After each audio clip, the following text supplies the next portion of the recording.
Good morning and जय हिंद बच्चों मैं अजय कुमार वाराणसी उत्तर प्रदेश से आपके अपने चैनल नव शिक्षण पर स्वागत करता हूं। बच्चों ऐसे मैं इस समय आपको जो प्रतियोगी परीक्षाओं की तैयारी करा रहा हूं वो है राष्ट्रीय आय योग्यता आधारित छात्रवृत्ति परीक्षा, जिसे इंग्लिश में कहते हैं national means cum merit scholarship. जैसा बच्चों कई वीडियोस में बताता हूं, मैं एक गवर्नमेंट टीचर हूं, सरकारी अध्यापक हूं। अगर आप मेरे पुराने वीडियोस देखेंगे बच्चों, तो मैं बच्चों को नवोदय विद्यालय साथ में विद्या ज्ञान की भी तैयारी करवाया हूं और बच्चों को सफलता भी दिलवाई है। तो आज मैं एक ऐसे बच्चे को आपको मिलवाने जा रहा हूँ जो सफलता पाई है और वो अपने स्कूल के बारे में पूरी जानकारी आपको देगी, ताकि जो सरकारी बच्चे हैं वो मोटिवेट हों और तैयारी कैसे करनी है ये जाने, और वहाँ कितनी सुविधाएं हैं आप जानेंगे, तब आपके अंदर लगन जगेगी कि हाँ भाई ऐसे स्कूल में हमें भी एडमिशन लेना है। ठीक है बच्चों, तो आइए देखिए मिलवा रहा हूँ आपसे, मैं अपना परिचय दीजिए। My name is Priyanka Pal. I studying in class 6 विद्या ज्ञान स्कूल सीतापुर। देखिए अब ये क्लास 6 में पढ़ रही हैं और मैं बताना चाहूँगा पूरे वाराणसी से, पूरे बनारस से एक बच्चे के बाद सिलेक्शन हुआ था, प्रियंका का ही हुआ था। और जैसा ये बताई हैं कि ज़्यादा हर एक क्योंकि कम ही सीट रहती है बच्चों, आपको बताना चाहिए 2.5 लाख पूरे उत्तर प्रदेश से फॉर्म डलते हैं और इसका एक आईएएस की तरह एग्ज़ाम है। अच्छा, कैसे कैसे आपकी तैयारी हुई एक बार बता दीजिए, कब आपने परीक्षा यहाँ दी, मतलब पहले क्या हुआ था? सर पहले यहाँ पे हम लोग आए थे तो फॉर्म आई तो सर ने हमारा फॉर्म डलवाया। और ये बताना चाहूँगा पहले प्रियंका नवोदय की तैयारी के लिए आई थी, और जब ये विद्या ज्ञान का है तो विद्या ज्ञान की भी तैयारी करने लगी, क्योंकि सेम पैटर्न है लगभग, लेकिन इसमें कुछ तर्क शक्ति वाले रीजनिंग वाले प्रश्न ज़्यादा आते हैं। ठीक है, आपने प्री दिया, प्री में आपका सिलेक्शन हुआ? Yes sir. इसके बाद आप मेंस कहाँ देने गई बच्चों? ये पहला एग्ज़ाम था, इसके बाद एक और एग्ज़ाम होता है, मेंस कहाँ देने गई? सर दिल्ली में, नोएडा। तो नोएडा में बच्चों मेंस हुआ, तो मेंस में इनका सिलेक्शन हुआ। इसके बाद जब आप विद्या ज्ञान स्कूल में गई, उस समय का बताइए कि उस दिन जब बुलाया गया कि आइए आपको एडमिशन दिला, उस दिन क्या हुआ था? सर मुझे यकीन नहीं हो रहा था कि मेरा विद्या ज्ञान स्कूल में सिलेक्शन हो गया है। सर हमारे मम्मी पापा और हमारे अजय सर को भी बहुत ज़्यादा खुशी मिली थी। अच्छा ये बताइए, जब आप विद्या ज्ञान स्कूल गई, पापा के साथ गई थी, पापा आपको छोड़ने गए थे, तो उस दिन क्या हुआ? मेडिकल हुआ, टेस्ट हुआ, क्या हुआ?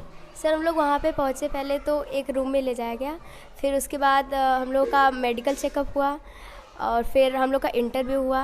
फिर उसके बाद सर फिर बाद में बताया गया कि आपके बच्चे सेलेक्ट हो चुके हैं। तो बच्चों ये बताना चाहेंगे काफ़ी टफ है। आप रात के, मैं आपको बताना चाहूँगा, रात के 10 बजे इनके पापा से मेरी बात हुई, सुबह के गए थे 7 बजे इंटरव्यू हुई थी, 10 बजे पता चला कि बच्चे का सिलेक्शन हुआ है। और ये भी आप लोगों को बताना चाहूँगा कि आप एश्योर नहीं हो सकते हैं कि आपका सिलेक्शन हुआ है कि नहीं हुआ है अगर बुलाया भी जा रहा है, क्योंकि इसमें मेडिकल है, मेडिकल में कई बच्चे अनफिट हो गए थे, कोई बच्चे डेट ऑफ बर्थ की वजह से अनफिट हो गए थे, तो किसी भी कारण से आप हो सकते हैं। तो अगर आप पा जाएंगे भाई आप किसी गलत तरीके से पास हुए, तो वहाँ इसलिए क्लास में पर्सनली वो इंटरव्यू लेते हैं बच्चों का कि बच्चे के अंदर कॉन्फिडेंस कितना है, कितना उसको आ रहा है। तो ये एकदम एक्चुअल बच्चे, जेन्युइन बच्चे इससे चुने जाते हैं बच्चों। ठीक है, और बाकायदे इसमें देखा जाता है कि वाकई आप गरीबी रेखा के नीचे हैं कि नहीं हैं। तो ऐसा मत करिएगा, कोई भी जालसाजी, कोई भी धोखे वाला आपको काम नहीं करना है। ठीक है, अब ये बताइए वहाँ का पढ़ाई का शेड्यूल बताइए, कब उठती हैं कब सोती हैं, पूरा मतलब एक पढ़ाई का केवल बताइएगा अभी होता क्या है? सर पहले हमें 4 o'clock पे उठा दिया जाता है, फिर वहाँ फिर ग्राउंड जाना होता है। तो ये उठाया कैसे, रिंग बजती है या आके जो वार्डन रहती हैं ऊपर? सर पहले बेल बजती है, फिर उसके बाद आके फिर बुलाती है सबके रूम में जा जाके। अच्छा। फिर उसके बाद हम लोग रेडी होते हैं, फिर जाते हैं ग्राउंड, सर वहाँ पे वर्कआउट करवाते हैं। फिर वहाँ से वर्कआउट में आप लोग क्या करते हैं? सर रनिंग करना होता है और योगा। अरे वाह, वेरी गुड। इसके बाद क्या करते हैं आप लोग? सर फिर उसके बाद आते हैं हॉस्टल, फिर से रेडी होना होता है, फिर उसके बाद अपना ब्रेकफास्ट करने के लिए मेस में जाना होता है। अच्छा। फिर मेस में अपना ब्रेकफास्ट पूरा करके बैग एकेडमी में रखना होता है और फिर जाना होता है एमपी थिएटर प्रेयर के लिए। फिर प्रेयर हम लोग का हो जाता है, फिर आना पड़ता है एकेडमी। फिर हम लोग का एकेडमी 8 से 2 o'clock तक चलता है। हाँ। फिर सर बीच में स्नैक्स भी होता है। कितने बजे स्नैक्स देते हैं? सर 11। अच्छा, इसके बाद? सर अब फिर उसके बाद 2 o'clock पे हम लोग का पूरा एकेडमी ख़त्म हो जाता है। फिर उसके बाद हम लोग आते हैं मेस में लंच के लिए। सर फिर लंच अपना ओवर करके फिर उसके बाद आते हैं हॉस्टल। फिर सर 1.5 घंटे का रेस्ट मिलता है। फिर उसके बाद ग्राउंड जाना होता है 4 o'clock से 6 o'clock तक। फिर वहाँ पे ग्राउंड जाने के बाद फिर हम लोग वहाँ से आते हैं। फिर उसके बाद रेडी होना होता है और प्रेप के लिए जाना होता है। प्रेप में क्या होता है, वहाँ पे जो आपको दिन भर में जो होमवर्क मिले हुए हैं वो आपको पूरा करना होता है। फिर उसके बाद में प्रेप के जाने के बाद फिर वहाँ से आएंगे, फिर 1.5 घंटे का प्रेप होता है। फिर आने के बाद अपना डिनर मेस में पूरा करेंगे, फिर आके सर सोना होता है। जी, सोने का क्या टाइम है मतलब? सर 10 o'clock पे लाइट ऑफ हो जानी चाहिए। अच्छा। तो ये बताइए जो प्रेप होता है क्या क्लासरूम में जाते हैं या अपने रूम में करना होता यस सर, क्लासरूम में जाना होता है। है? अच्छा, तो सभी बच्चे अपना क्या ड्रेस पहन के जाते हैं फिर से? सर लोअर और टी शर्ट और फ्लोटस। अच्छा, ये भी लेकिन विद्या ज्ञान नहीं दिया होगा ना? अच्छा, बच्चों आपको बताना चाहेंगे जितना मुझे जानकारी है, एक भी मतलब कपड़ा जो मतलब कुछ भी आपको ले नहीं जाना होता है, केवल जो आप कपड़ा वहाँ से पहन के जाएंगे, बाकी सब सामान लौटा दिए जाते हैं, क्या ऐसे ही है? यस सर, वहाँ से कुछ भी नहीं ना ले जाना होता है और यहाँ का सामान ना तुमको घर ले जाने देंगे। अच्छा अच्छा, सब जितने कपड़े हैं, टूथब्रश हो गया, पॉलिश हो गया, कुछ भी चीज़ें हैं सब कुछ? यस सर, सब वहाँ पे सबमिट करा लिया जाता है। तो क्या कपड़े वगैरह आप लोग कैसे धोते हैं फिर? सर वहाँ पे एक कपड़े 2 दिन पहने होते हैं, फिर लॉन्ड्री में जाते हैं धुलने के लिए। अच्छा, आप लोग को धोने नहीं होते हैं? अच्छा, तो उसमें कैसे कैसे मतलब कपड़े ला के रूम में आप लोग को मिल जाते हैं? नो सर, पहले कपड़ा बालकनी बना होता है, उसमें सब लोग अपने कपड़े जाके रख देते हैं, कपड़े लॉन्ड्री में धुलने के लिए जाते हैं, फिर अगले दिन धुलने के लिए धुल के आ जाते हैं, आप लोग अपने अपने कपड़े जाके ले लेते हैं। अच्छा अच्छा, काफ़ी अच्छा सिस्टम बना हुआ है। अच्छा, ये बताइए खाने का क्या शेड्यूल है? मतलब ब्रेकफास्ट में क्या है, 11 बजे स्नैक्स में क्या देते हैं, फिर लंच और डिनर में क्या देते हैं? सर एक हफ्ते का पूरा शेड्यूल बना होता है कि लंच में क्या रहेगा, ब्रेकफास्ट में क्या रहेगा, स्नैक्स में, डिनर में। तो पहले ब्रेकफास्ट होता है 8 o'clock पे, फिर अकेडमी, फिर उसके बाद 11 बजे स्नैक्स होता है, फिर सर अकेडमी ओवर, फिर लंच होता है, फिर शाम का स्नैक्स होता है, फिर रात का डिनर होता है। अच्छा, कुल मिला के ब्रेकफास्ट 1 2 3 4 5 बार लगभग आप लोग यस को सर, मिलता है? Yes sir. तो ब्रेकफास्ट में क्या देते हैं जैसे कि? सर ब्रेकफास्ट में बदल बदल के? यस सर, छोले कुलचे हो गए, छोले भटूरे हो गए, और सर कभी और मिठाइयाँ कुछ?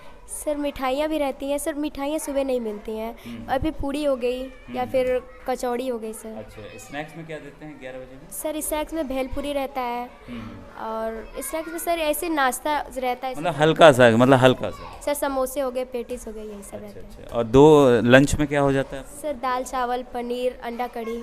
अच्छा, कुछ भी खा सकते हैं, सलाद वगैरह ये सब भी रहता है? यस सर, सब रहता है साथ में, सलाद, रोटी, सब्जी, चावल। अच्छा, तो क्या क्वांटिटी फिक्स है या जितना खाना चाहें?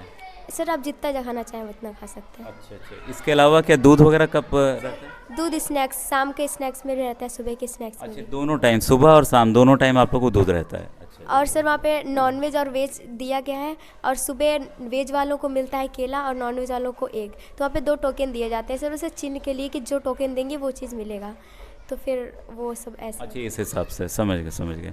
ब्रेकफास्ट में अच्छा, ये बताइए जैसे आप तो भाई यहाँ हम लोग हिंदी में ही आपको पढ़ाते थे, तो वहाँ मतलब कैसा, क्या किताबें कैसी हैं और शुरुआत में क्या दिक्कत हुई, ये थोड़ा सा बताइए बच्चों को, ताकि जो नए बच्चे जा रहे हैं उनको भी जानकारी हो। सर वहाँ पे बस एक ही प्रॉब्लम थी कि सारी बुक्स जो थी वो इंग्लिश में थी, और वही बस हमें इंग्लिश में ही प्रॉब्लम आ रही थी, लेकिन टीचर्स जो है पहले हम लोग को हिंदी में समझाते थे, अब हल्का हल्का इंग्लिश में समझ में आने लगी है सर। अच्छा अच्छा, चलिए अभी ये बताइए मुझे कि वहाँ मतलब सब्जेक्ट्स कैसे हैं, और मतलब क्या क्या सब्जेक्ट्स डेली पढ़ाई होते हैं, उसका भी टाइम टेबल है? यस सर, सबका टाइम टेबल बनाया गया है कि किस समय क्या पढ़ाया जाएगा। सर सोशल साइंस है, जिसमें सोशल साइंस में सिविक्स, हिस्ट्री, जियोग्राफी आता है, और मैथ है, इंग्लिश है, हिंदी है, और सर सारे संस्कृत है सर, यही अच्छा अच्छा, तो ये म्यूज़िक भी अलग से सिखाई जाती है? जैसे यहाँ पे हॉबी चूज़ किया जाती है, जैसे हॉबी में थिएटर हो गया, म्यूज़िक हो गया, आर्ट हो गया, और सर वेस्टर्न म्यूज़िक हो गया, और क्राफ्ट हो गया सर, यही सब hobby। आपने क्या लिया हुआ है? सर लिया तो डांस था, लेकिन मिल गया थिएटर। अच्छा, कोई बात नहीं, वो बच्चे भर गए होंगे उसमें ना? नहीं नहीं, होता है भाई, इंटरेस्ट वाली चीज़ें लड़कियां अक्सर डांस में ही जाना चाहती हैं। तो ये इसके अलावा कंप्यूटर वगैरह का क्या सिखाते हैं वहाँ पे? यस सर, वहाँ पे आईटी लैब है और इंग्लिश लैब, जिसमें आईटी लैब में आपका कंप्यूटर रहता है और इंग्लिश लैब में लैपटॉप रखा गया है, जिसमें और एसी दोनों में लगा रहता है। अच्छा अच्छा, ये एक और चीज़ बताइए, जैसे कि किसी बच्चे को कोई सब्जेक्ट में प्रॉब्लम हो या मैथ समझ में नहीं आ रही हो या कुछ हो, तो क्लासरूम के अलावा तो क्या कैसे मदद मिलती है उन बच्चों के लिए जो थोड़ा सा मान लीजिए किसी बच्चे का कमज़ोर है कोई सब्जेक्ट? सर वहाँ पे सीनियर दीदी लोग या फिर टीचर्स भी प्रयास करते हैं कि बच्चे को कोई प्रॉब्लम हो तो उसे हिंदी में समझाएं। अच्छा अच्छा, मतलब सभी लोग कोऑपरेट करते हैं, हमारे जो सीनियर बच्चे हो गए और टीचर सभी लोग मिलके पीयर टीचिंग की तरह काम करते हैं वहाँ पे। और इसके अलावा मतलब क्या आपको अच्छा लगा, मतलब वहाँ पे मम्मी पापा की याद आती थी? Yes sir. क्या अच्छा लगा सर वहाँ का ग्राउंड, लाइब्रेरी, सर वहाँ की सारी चीज़ें इतनी यूनिक थी सर, पहली बार देखने को मिला। अच्छा, यस सर। साफ सफाई कैसी थी? सर वहाँ की साफ़ सफाई सर बहुत अच्छी, सर वहाँ पे बहुत अच्छी साफ़ सफाई रहती है सर। अच्छा, कोई बाई चांस अगर बीमार बच्चा पड़ जाता? सर वहाँ पे मेडिकल भी वहाँ पे रहते हैं, हम लोग के रूम के बगल में ही टीचर्स का है और उससे नीचे मेडिकल भी है। कोई भी प्रॉब्लम में सीधे जाए, जितने टाइम आप जा सकते हैं मेडिकल में। अच्छा अच्छा अच्छा। और ये बताइए, जैसे मम्मी पापा से आप लोग बात कर पाते थे या कब कब बात कर पाते थे? सर महीने में बात किया जाता था, फर्स्ट महीने में और फर्स्ट संडे को बात कराया जाता था। मतलब महीने के फर्स्ट संडे को बात कराया जाता था, वो भी 5 मिनट के लिए। अच्छा अच्छा। ये बताइए, एक क्लास में जैसे कितने बच्चे आप लोग पढ़ते हैं? सर क्लास 6 में जी तक सेक्शन बनाया गया है, ABCDEFG, और एक सेक्शन में 24 बच्चे रहते हैं। अच्छा, तो उसमें मिक्स हैं, लड़के लड़कियां सब साथ में पढ़ते यस हैं? सर हमारे क्लास में 13 गर्ल्स और 11 बॉयज़ हैं। अच्छा, अभी कैसे आपके नंबर कैसे आ रहे हैं? सर अभी टॉप 10 में अपने क्लास में है सर, अपने सेक्शन में। चलिए, मतलब मेहनत और करना है, टॉप 1 में आना है। ठीक है। ये बताइए, लाइब्रेरी में क्या मतलब बुक्स लेने देते हैं? क्या लाइब्रेरी में बैठ के पढ़ना होता है कि घर मतलब वहाँ रूम के लिए भी मिलता है आपको? सर लाइब्रेरी में पहले अगर कोई भी पीरियड खाली है, उसमें आपका अरेंजमेंट लग जाता है लाइब्रेरी का या फिर PE क्लास का, और ऐसे भी लाइब्रेरी का क्लास दिया जाता है। तो लाइब्रेरी क्लास में जाते हैं हम लोग, पढ़ते हैं, और फिर उसमें बुक इशू हमेशा एक बुक हमेशा इशू करा के ले जाना होता है हॉस्टल पढ़ने के लिए, और इतना डेट दिया रहता है कि आपको इतने दिनों में ये बुक पूरा कंप्लीट करके और सबमिट करना है। अच्छा अच्छा। और ये बताइए, जो बच्चे अभी तैयारी कर रहे हैं, इस साल का फॉर्म आ गया है, आप लोग को ही फॉर्म दिया गया है डिस्ट्रीब्यूट करने के लिए, तो ये मतलब जो नए बच्चे हों कैसे तैयारी करें कि इस परीक्षा को पास कर जाएं? सर वहाँ पे रीजनिंग टाइप के क्वेश्चन बहुत आते हैं, और बच्चों को ये ध्यान देना चाहिए कि रटना नहीं चाहिए, क्वेश्चन को समझ के बस क्वेश्चन करना चाहिए। और अनुच्छेद के जो क्वेश्चन आते हैं उनको बस उन्हें जल्दी से पढ़ के और उन्हें फटाफट उत्तर लगा देना चाहिए। जितना आ रहा है उतना ही करें, और उसमें माइनस मार्किंग का कोई नहीं रहता है, जो नहीं आ रहा है उनको भी लगा दो। अच्छा, ये बताना चाहूँगा, जो पहला एग्ज़ाम था उसमें प्री वाले में प्रियंका का हिंदी आते आते छूट गया था, ये बताना चाहूँगा। इसने मैथ्स ही सबसे, क्योंकि मैथ्स इसका फेवरेट था, तो मैथ्स और रीजनिंग इसने किया था, और हिंदी वाले के लिए फिर इसने सेकंड वाले टेस्ट के लिए मेहनत की काफ़ी, और फिर इसका और स्कोरिंग नंबर बढ़ गया, तब जाके फाइनल में सिलेक्शन हो बच्चों।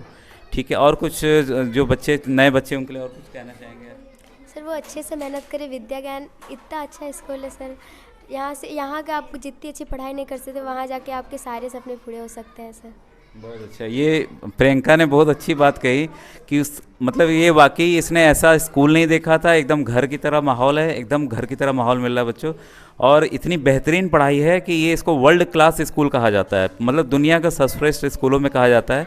यहाँ से बच्चे विदेश ही सीधा जाते हैं, मतलब इतनी अच्छी अच्छी इनकी नौकरियाँ लगती हैं कि एकदम ऊपर ही जाते हैं, और अपने परिवार का, आप गाँव का और समाज का सम्मान आप बढ़ा सकते हैं बच्चों। बस ये थी बच्चों आज का इंटरव्यू मेरा प्रियंका के साथ। Thank you very much.